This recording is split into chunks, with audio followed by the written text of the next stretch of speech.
वो भाई हमारे समय में तो YouTube जैसी कोई व्यवस्था थी नहीं, तो हम फिर राय लेते थे।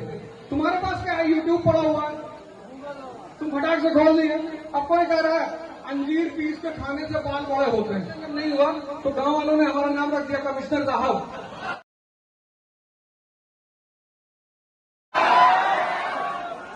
तो कहीं लड़की देखे जो रहा, कहीं यहाँ गेंद रहा, हम कहीं यही लिए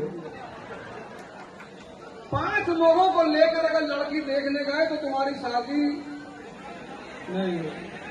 उसमें से कोई एक कह देगा बेटी वो आंख छोट है।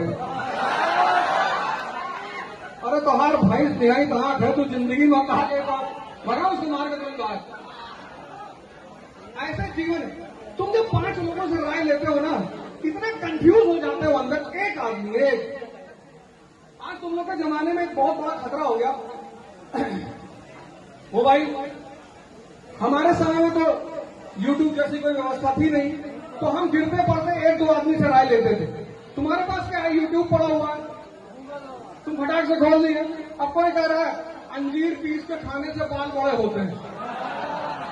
अंजीर में 4 लहसुन मिला लो, 5 धनिया में, और तुम मिला पी गए, बाल सब गिर गए, दोबारा कभी आए ही नहीं। एक आदमी एक संगत। दूसरी बात, संगत और संगत में भी कोई एक श्री कृष्ण ढूंढो, बस उसी की बात सुनो। अगर तुम एक तो जीवन वैसे ही आदमी इतना कंफ्यूज रहता है, और उस कंफ्यूजन में अगर 5 तरह के लोग राय दे दें तो तुम सोचो व्यक्ति के कंफ्यूजन का क्या हाल होगा।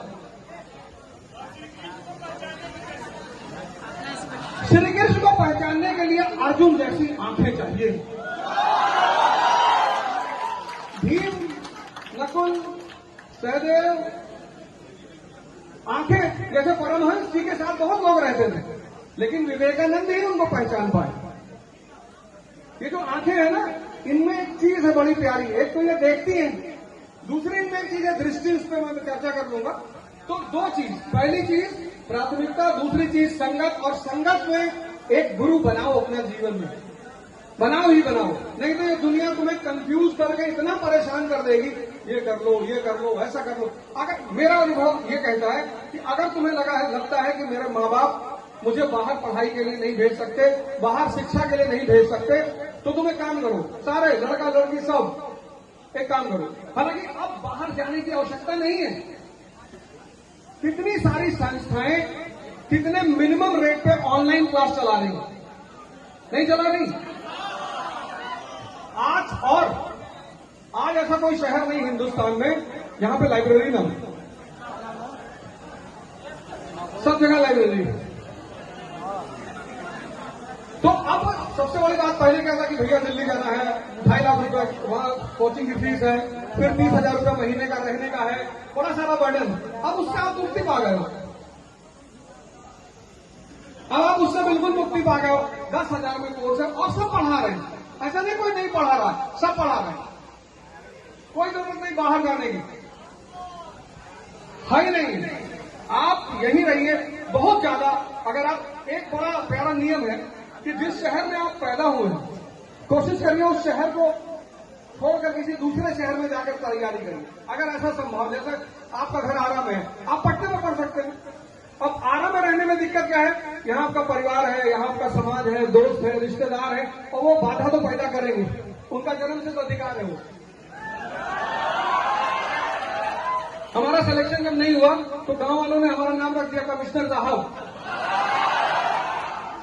जब तक अटेम्प्ट था तब तक कुछ नहीं कहा, और फिर बच्चों को, छोटे छोटे बच्चों को, कोयला होता है ना, उसको देकर मकान की दीवार पर लिखवा दिया कमिश्नर साहब। लेकिन मैं सोचता हूं उस वक्त तो बड़ा बुरा लगता था। मतलब ये होता था कि अगर पकड़ लेंगे तो मुआ देंगे जैसे लड़कों को।